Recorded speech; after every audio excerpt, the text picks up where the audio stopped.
Welcome to the Poor Man's Gourmet Kitchen, where we share gourmet recipes at a low-budget wonder. Now check this out. One of the things I like to do when I'm making this hangover drink is cook down some thick pieces of bacon. Render all that fat until it's perfectly cooked. Then drop each piece on some paper towels to dab up all that grease.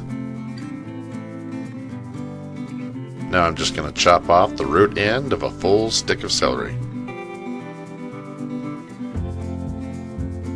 Now to garnish the glass, I like to dip the rim in pickle juice, then salt the rim in tahine, which is the same seasoning I used in my last mangonada recipe, or chimango, whatever you want to call it.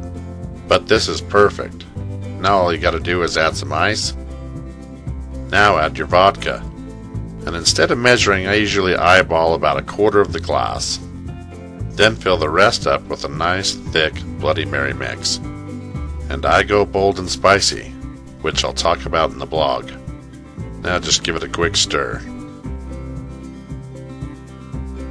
Drop in the celery, a slice of bacon,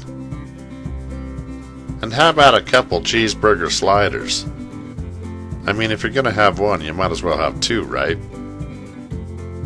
Top those off with a pickle and a green olive or two.